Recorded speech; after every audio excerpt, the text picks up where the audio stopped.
जय भीम, जय भारत दोस्तों। Book fair India YouTube channel पर आप सभी का स्वागत है। बाबा साहब अम्बेडकर की सोच को लेकर आज हम आपके सामने आए हैं कि बाबा साहब क्या सोचते थे। अगर आज कोई भी आदमी सफल हो जाता है, किसी क्षेत्र में अपना नाम कमा लेता है, तो लोग क्या कहना शुरू कर देते हैं कि इसके पीछे कुछ दैवीय शक्ति काम कर रही थी, वरना यह आदमी इतना ऊपर नहीं पहुंच पाता। तो बाबा साहब की सोच क्या थी, तो आइए इसके बारे में जानते हैं। बाबा साहब कहते हैं, मैं जिस मुकाम पर आज पहुंचा हूं, उसके लिए मुझ में कुछ जन्मजात गुण होने चाहिए। किसी को ऐसा नहीं सोचना चाहिए। दरअसल मैं अपने प्रयासों और अपनी मेहनत से आज इस मुकाम पर पहुंच पाया हूं। बाबा साहब कहते हैं, मेरे 3 गुरु हैं जिनकी वजह से मेरे जीवन में क्रांति आई और मैं तरक्की कर पाया। मेरे पहले गुरु है गौतम बुद्ध। दादा कैलुस्कर मेरे पिता के विद्वान मित्र थे।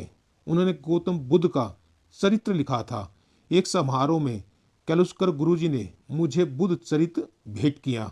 उस पुस्तक को पढ़ने के बाद मुझे एक अलग अनुभव हुआ। बौद्ध धर्म में ऊंच नीच का कोई स्थान नहीं है। बुद्ध का चरित्र पढ़कर मेरा रामायण, महाभारत और आदि धार्मिक ग्रंथों से विश्वास उठ गया। मैं बौद्ध धर्म का अनुयायी हो गया। दुनिया में बौद्ध धर्म जैसा कोई धर्म नहीं है। यदि भारत को जीवित रहना है तो उसे बौद्ध धर्म स्वीकार करना होगा। मेरे दूसरे गुरु है संत कबीर। इसके बारे में बाबा साहब कहते हैं, उनमें रत्ती भर भी भेदभाव नहीं था। वे सच्चे अर्थों में महात्मा थे। मैं गांधी को मिस्टर गांधी कहता हूँ। मेरे पास कई पत्र आते हैं जिसमें यह अनुरोध किया जाता है कि मैं गांधी को महात्मा गांधी कहूँ, लेकिन मैंने उनके अनुरोध को महत्व नहीं दिया। मैं लोगों के सामने संत कबीर की शिक्षा रखना चाहता हूँ। और मेरे तीसरे गुरु है महात्मा ज्योतिबा फूले। मनुष्य होना कठिन है तो साधु कहाँ से हुए। मेरे तीसरे गुरु महात्मा ज्योतिबा फूले हैं। मुझे उनका मार्गदर्शन मिला। उनके प्रयासों से इस देश में पहला कन्या विद्यालय खुला। मेरे जीवन को तथागत गौतम बुद्ध, संत कबीर, महात्मा ज्योतिबा फुले की शिक्षाओं ने आकार दिया है। इन 3 गुरुओं के अलावा मेरे 3 पूज्य देवता भी है।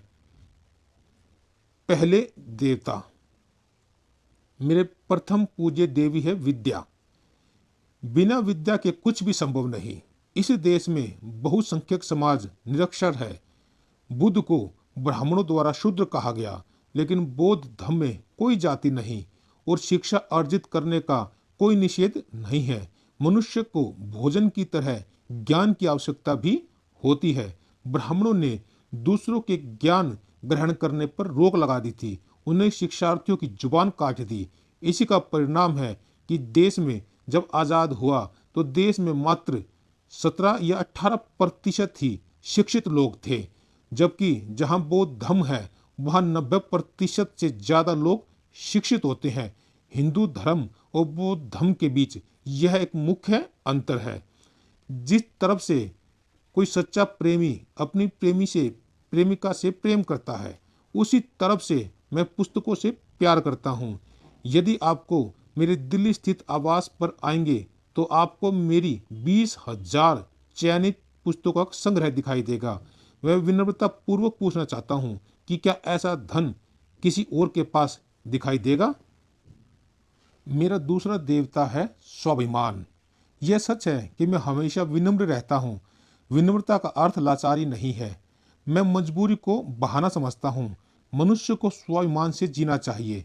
मैंने अपनी आंखों के सामने सामाजिक कार्यों का लक्ष्य रखा है, लेकिन अपने किरदार को चलाने के लिए दूसरों पर निर्भर रहने की बात मेरे दिमाग में कभी नहीं आई। मैं सामाजिक कार्यों के लिए नौकरी के झांसे में नहीं आया। मैंने परेल मुंबई में 10x10 के कमरे में कई साल बिताए। मैंने कनकी की रोटी खाई, कनकी के चावल खाए, पर अपने लिए कभी किसी से थैली नहीं ली। इस देश के वायसराय और गवर्नरों के साथ मैंने स्नेहपूर्ण संबंध रहे हैं, लेकिन मैंने कभी भी अपने लिए कोई अपील नहीं की। दूसरों की मदद हो, मैंने उसमें हमेशा काम करवाया। और मेरा तीसरा देवता है शील।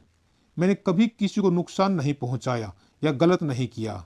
ऐसा एक भी उदाहरण आपको नहीं दिखाई देगा जिसमें मैंने किसी के साथ कुछ गलत किया हो।